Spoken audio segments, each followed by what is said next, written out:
Hello all, ముందుగా అందరికీ హనుమాన్ జయంతి శుభాకాంక్షలు. ఈ బ్లాగ్ ఏంటంటే హనుమాన్ జయంతి రోజు నేను మార్నింగ్ రొటీన్ ఏం చేశానో చూపిస్తానన్నమాట.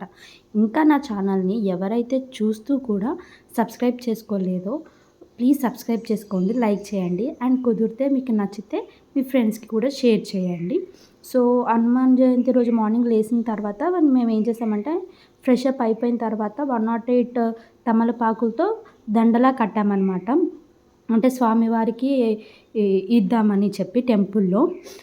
సో దానికోసం మేము తమలపాకులు తీసుకొచ్చి 10 సపరేట్ చేశాను నేను.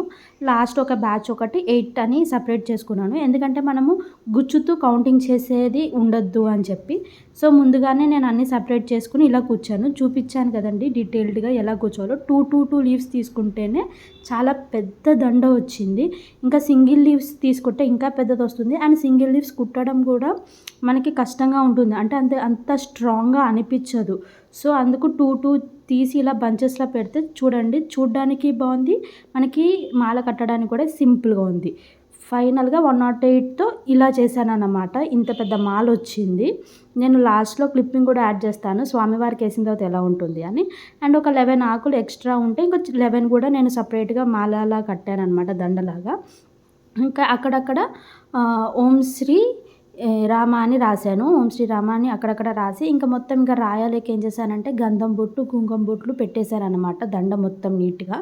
ఇక్కడ నేను చూపిస్తాను. అలాగే నీట్గా చేసుకుని అండ్ ఇంట్లో కొంచెం నైవేద్యంగా పరవన్నం వండుకున్నాము. పరవన్నం వండేసుకుని ఇంకా మేము ఇంట్లో పూజ చేసేసుకుని ఈ దండని తీసుకుని మేము టెంపుల్కి వెళ్ళామన్నమాట. టెంపుల్లో అయితే ఫుల్ రష్, జనాలు అయితే చాలామంది ఉన్నారు. కాకపోతే అందరూ ఇలానే తమలపాకులు మాలలు ఎవరికి నచ్చినట్టు వాళ్ళు, ఎవరికి తోచినంత వాళ్ళు మాలలు కట్టి ఇచ్చారన్నమాట. ఇలా దండలుగా కట్టి. సో ఈ జనరల్గా అయితే 21 కానీ 51 కానీ 108 కానీ ఆకులతో ఇలా మాలలా కట్టాలి అంటారు. సో మేమైతే 108 ఒకటి 11 ఒకటి విడివిడిగా కట్టామన్నమాట. ఆ 11 అన్న దాని మీద ఓం శ్రీరామ అని చెప్పి కూడా రాసాము. ఇలాగా అంటే కొంచెం అది ఆరలేదు, ఆరితే బాగా కనిపించేది. సో ఫైనల్గా మాల అయితే ఇంత పొడుగు వచ్చిందనమాట. చూడండి డీటెయిల్డ్గా చూపిస్తున్నాను. ఎక్కడ మనకి థ్రెడ్డింగ్ అనేది తక్కువ కనిపిస్తుంది.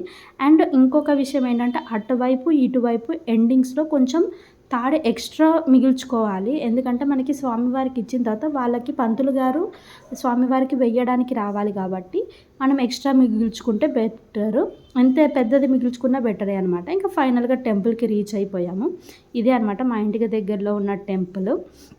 ఆంజనేయ స్వామి ఉంటారు అండ్ ఇంకా మనకి శివుడు అండ్ అమ్మవారి గుడి కూడా ఉంటుంది, సుబ్రహ్మణ్య స్వామి గుడి కూడా ఉంటుంది. చూడండి చాలామంది అలా మాల ఇచ్చారు. ఇప్పుడు పూజారి గారు వేసే మాల మనం చేసింది అనమాట. చూసారా ఎంత బాగా వచ్చిందో.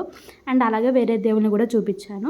ఈరోజు పౌర్ణమి కాబట్టి అమ్మవారిని కమల పువ్వులతో చాలా బాగా డెకరేట్ చేశారు. ఫోటోలో అంత బాగాలేదు కానీ లైవ్గా చూస్తే చాలా కలగా ఉన్నారు అమ్మవారు. చాలా బాగా అనిపించింది. అందుకే వీడియో క్లిప్పింగ్ మీరు కూడా చూస్తారని యాడ్ చేశాను అన్నమాట. సో నా వీడియో ఎవరికైతే నచ్చిందో please like, share and subscribe చేసుకోండి. నెక్స్ట్ వీడియోలో కలుద్దాం. Until then bye.